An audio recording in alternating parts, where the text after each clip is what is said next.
Fala pessoal, eu sou Paulo Royal e hoje eu vim contar a história de um fuzil de assalto que por um curtíssimo período se tornou a arma de serviço do exército britânico logo após a Segunda Guerra Mundial, mas por uma questão muito mais política que técnica, acabou tendo essa adoção desfeita. O material de hoje vai falar do fuzil britânico RSAF Experimental Model 2, mundialmente mais conhecido como EM2 ou mesmo Jenson Rifle. Essa arma reunia elementos que eram interessantes para os militares, mas depois de uma interferência severa vinda de um dos aliados dos ingleses, os planos foram todos alterados, fazendo com que menos de 100 unidades dessa arma fossem construídas. Então, além de conhecerem as origens, as características e o funcionamento interno do EM2, vocês vão saber como e o porquê da escolha da arma ter sido revogada. Quando o vídeo acabar, deixa aí a sua sugestão de tema ou dúvida nos comentários e me siga nas redes sociais, onde eu coloco sempre por lá um conteúdo variado sobre armas, tá certo?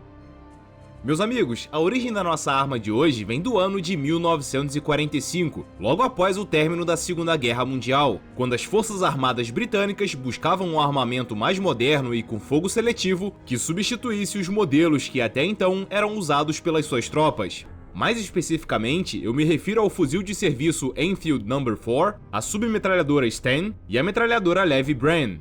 Naquele momento, o cartucho de alta energia usado pelos militares do país era o 303 British, e o de baixa energia era o 9x19mm. Como o Reino Unido foi uma das nações do lado dos aliados que mais combateu contra os alemães, acabaram tendo a oportunidade de conhecer muitas das suas armas e munições, e ao final do conflito, dentre os vários equipamentos alemães que foram capturados, o fuzil automático de esquadrão FG-42 e a munição intermediária 7.92 por 33mm Kurz geraram interesse nos britânicos no que se refere à inspiração para a criação de uma nova arma e um novo cartucho. Sendo assim, o ADE, cuja sigla se refere a Armament Design Establishment, e que é um dos setores de desenvolvimento e pesquisa militar do país, acionou 3 designers para que criassem uma arma automática e versátil. Os designers eram 2 poloneses refugiados, Roman Korczak, e um outro conhecido apenas como Tenente Jeziorski, e um britânico conhecido somente como Metcalf. Os 3 trabalhavam na fabricante britânica de armas Royal Small Arms Factory, conhecida pela sigla RSAF ou pelo apelido Enfield, e, numa espécie de competição interna da fábrica, cada um formou uma equipe de trabalho própria, começando a fazer suas criações com base na tecnologia alemã a qual eles tinham capturado. Até o ano de 1947, 3 modelos experimentais já haviam sido projetados. O primeiro ficou conhecido como Korczak EM1. Resumidamente, ele se tratava de uma cópia escancarada do fuzil FG-42, inclusive municiada com um calibre 7.92 por 57mm Mauser. Só que ele era configurado para o estilo bullpup, tendo seu mecanismo de percussão e alimentação instalados atrás do gatilho. O sistema de ação é o mesmo do FG-42 e a alavanca de seleção de regime de disparo e a trava de segurança também eram construídos na mesma posição. Até o comportamento do ferrolho era o mesmo, com a arma operando com o ferrolho fechado quando atirava em modo semi-automático e com o ferrolho aberto quando atirava em modo automático. O segundo modelo se chamava Jeziorski EM2, municiado com um cartucho alemão 7.92 por 33mm Kurz. O ponto mais chamativo dessa arma é que o carregador dela atuava como empunhadura de gatilho, o que era um prato cheio para a ocorrência de problemas de alimentação no médio prazo.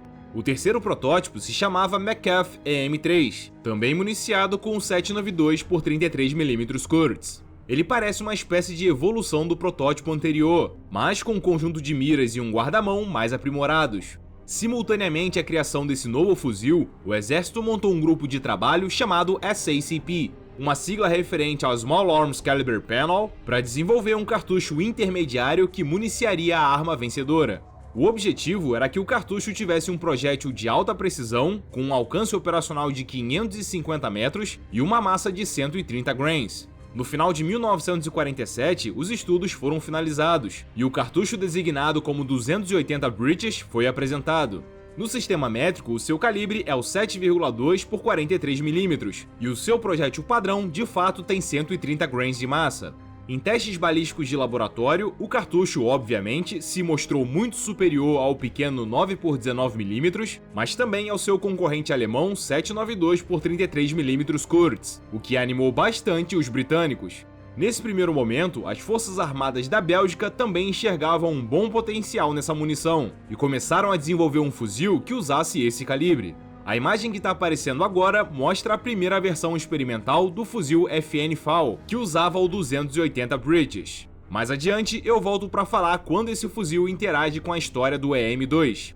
No decorrer do tempo, enquanto o relatório do SACP sobre o comportamento do cartucho 280 British era preparado, uma infinidade de testes e alterações foram feitas nos projetos das armas, inclusive havendo inclusões e mudanças nas equipes de trabalho, que começaram a redirecionar seus esforços na criação de um fuzil que recebesse o cartucho 280 British. Desse ponto pra frente, é como se a competição tivesse recomeçado, com a apresentação de novos modelos.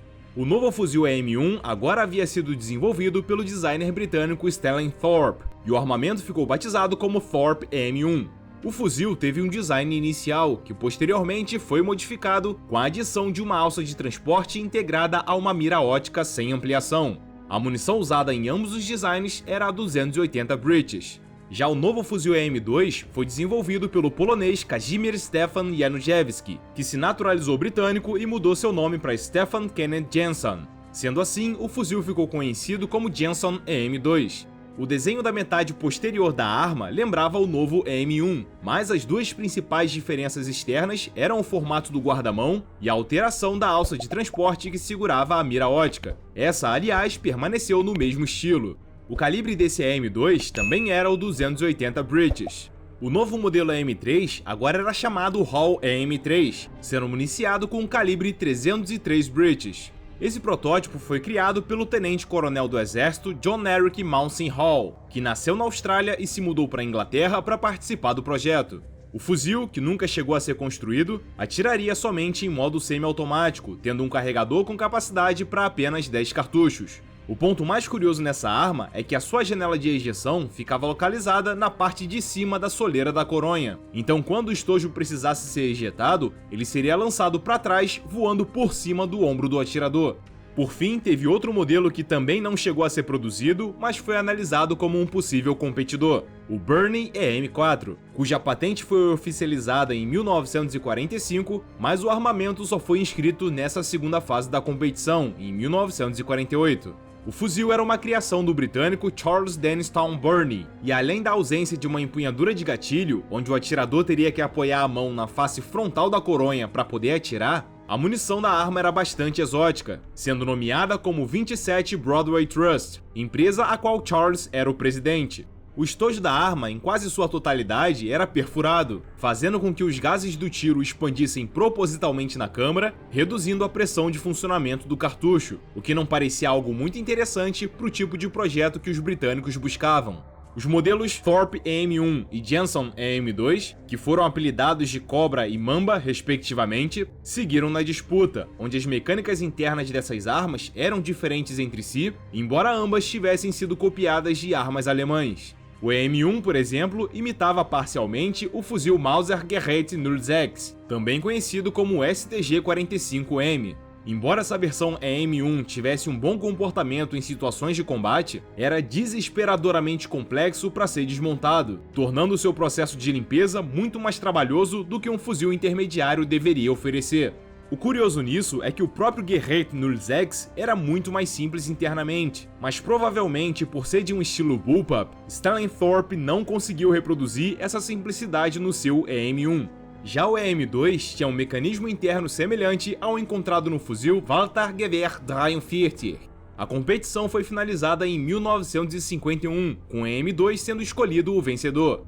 A arma passou por mudanças visuais, inclusive incorporando alguns elementos do EM1, e em abril daquele mesmo ano, as Forças Armadas Britânicas oficializaram a adoção da arma com o nome de Rifle Automatic Caliber 280 No. 9.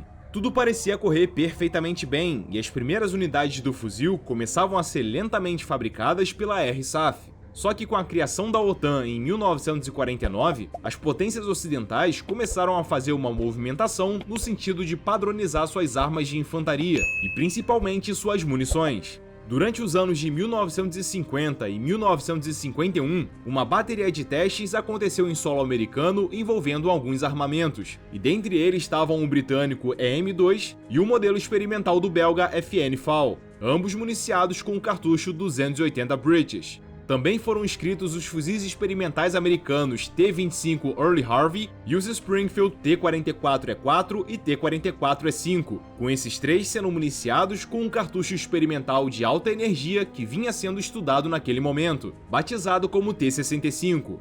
Enquanto os militares americanos afirmavam que o calibre 280 British era fraco demais para disparos em longas distâncias, os militares britânicos e belgas afirmavam que o T-65 era muito incontrolável no regime de disparo automático, o que se provaria totalmente verdadeiro alguns anos depois. As forças militares canadenses alegaram que só iriam usar o cartucho 280 British se os Estados Unidos também usassem, e isso sabia-se que não iria acontecer de jeito nenhum. Essa discussão se estendeu por alguns meses, e os Estados Unidos escolheram o fuzil T-44E4 como vencedor, o adotando sob o nome Springfield M14. O primeiro-ministro britânico Winston Churchill resolveu ceder ao impasse, segundo ele, em prol da harmonização das relações entre as nações integrantes da OTAN, e no início de 1952 reverteu a decisão de adoção do calibre 280 British entre os militares britânicos, fazendo com que novos estudos fossem iniciados no que se refere a adaptar o poderoso cartucho T-65 no fuzil EM-2. Não é difícil imaginar que um cartucho voltado para fuzis de batalha sendo adaptado para um fuzil de assalto traria problemas, uma vez que, com a tecnologia da época, a arma não tinha estrutura forte o suficiente para suportar uma operação dessas. Depois de vários testes sem sucesso, a RSAF constatou que não conseguia fabricar um EM-2 que fosse forte o suficiente para aguentar o poder de fogo do T-65, que agora se chamava oficialmente 762 por 51mm NATO. Outras fabricantes britânicas, como a Chambam e a Birmingham Small Arms Company, cuja sigla é BSA, tentaram construir o EM-2 que aguentasse o 762 por 51, mas também não tiveram êxito. Por um outro lado, para surpresa de Churchill e seus militares, a FN Herstal conseguiu fazer alterações no projeto do FAL, o tornando maior e mais robusto para que ele suportasse o poder de fogo do novo cartucho. E o primeiro-ministro viu ali a solução do seu problema, adotando em 1954 uma versão do FAL produzida sob licença na Inglaterra, com o nome de L1A1 Self-Loading Rifle, ou simplesmente SLR. O projeto do EM-2 ficou suspenso até o ano de 1970, quando os britânicos iniciaram uma nova rodada de pesquisas sobre um cartucho intermediário. Afinal, os Estados Unidos tinham adotado o cartucho intermediário 223 Remington. A Guerra do Vietnã mostrou na prática aos americanos que o calibre 762 por 51 era de fato incontrolável no modo automático, exatamente como os britânicos já haviam falado há 2 décadas atrás. Em 1972, a RSAF começou a desenvolver uma espécie de evolução do EM-2, nomeada L-64. O fuzil realmente tinha a aparência externa muito semelhante à do seu antecessor, porém o seu mecanismo interno não era mais baseado no Gewehr 43, mas sim no fuzil americano Armalite AR-18, que ironicamente também é outro armamento bastante injustiçado ao longo da sua história, como vocês já puderam ver no vídeo dele que eu tenho aqui no canal. O calibre usado no L-64 era o 485 por 49mm, e mais uma vez o armamento se mostrava bastante funcional e com um comportamento balístico interessante dentro da sua proposta de ser um fuzil de assalto. Só que em 1976, o mesmo ano de início da produção do L-64, a OTAN, mais uma vez, decidiu fazer uma padronização, dessa vez com os cartuchos de porte intermediário, ou seja, dos fuzis de assalto. Uma série de calibres foi testada, com um 485 por 49mm performando muito bem. Entretanto, em 1980, a comissão julgadora da OTAN decidiu que o melhor cartucho entre os participantes foi o apresentado pela FN Herstal, que nada mais era que uma versão modificada do 223 Remington, que foi nomeada 556 por 45mm NATO. Mais uma vez, só restou aos britânicos se adaptarem à vontade da OTAN, fazendo a recalibragem do L-64 para o novo cartucho e o redesignando como L-70. A RSAF continuou trabalhando na modernização dessa linha de fuzis, até que em 1985 apresentou os modelos L-85 e L-86, que são respectivamente um fuzil de assalto e um fuzil automático de esquadrão, que também já tem vídeo aqui no canal. Bom, voltando a falar do fuzil EM-2 em si, as características da sua versão final são as seguintes. O seu sistema de ação é o de pistão a gás de curso longo, com a sua alavanca de manejo sendo solidária ao pistão. Conforme dito, da mesma maneira existente no fuzil Gewehr 43, o seu ferrolho funciona por meio de abas de trancamento, onde o transportador do ferrolho que permite a abertura da peça no momento correto durante a sua ciclagem, conforme vocês vão ver em breve. Tanto a trava de segurança, posicionada à frente do gatilho, quanto o retém do carregador, posicionado atrás do fosso do carregador, são ambidestros, embora a construção dessa arma exija que o atirador use a empunhadura destra, uma vez que a janela de ejeção fica voltada para a direita, exatamente na direção do rosto do operador, impedindo que ele apoie o seu rosto na coronha pela face direita da arma. O botão seletor de regime de disparo atua de maneira transversal, localizado logo acima da empunhadura de gatilho. Embora haja uma mira ótica sem ampliação instalada acima da alça de transporte, há também um conjunto de miras de ferro, onde inclusive a massa é escamoteável, que auxiliam o atirador caso a mira principal seja danificada. Em relação ao funcionamento do EM2, vocês vão perceber que ele tem um mecanismo interno relativamente simples, algo que provavelmente ajudava a tornar essa arma bastante confiável. Acompanhem comigo.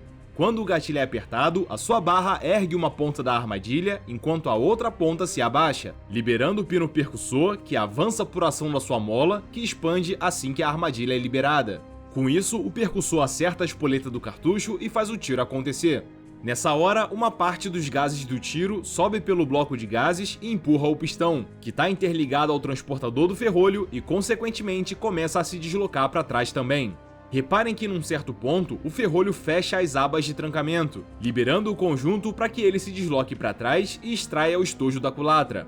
Essa movimentação é absorvida pela mola recuperadora, posicionada dentro do pistão a gás, e quase no final do curso desse pistão, o estojo é ejetado e a mola recuperadora volta a expandir, trazendo o conjunto completo do ferrolho para frente. No caminho, um cartucho é retirado do carregador e conduzido até a culatra, e no momento que o pistão volta para sua posição inicial, é quando o ferrolho avança pelas abas e faz o seu trancamento novamente, finalizando o ciclo da arma. A ficha técnica do fuzil britânico RSAF EM2 apresenta as seguintes informações. O seu peso descarregado é de 3,490 kg. O comprimento total da arma é de 88,9 cm. O comprimento do cano é de 24,5 polegadas. O calibre padrão do cartucho usado é o 280 British. A capacidade do carregador é de 20 cartuchos. A cadência média de disparos é de 525 tiros por minuto.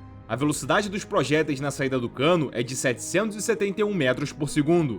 O alcance operacional é de 700 metros e o alcance máximo é de 3.600 metros, mas aí com a velocidade e precisão totalmente comprometidas, tá certo? Bom pessoal, espero que esse vídeo tenha matado a sua curiosidade sobre esse assunto e muito obrigado a você que chegou até aqui. Não esqueça de clicar em gostei e compartilhar pra gente alcançar novos espectadores. Em breve eu tô de volta, um forte abraço e até mais!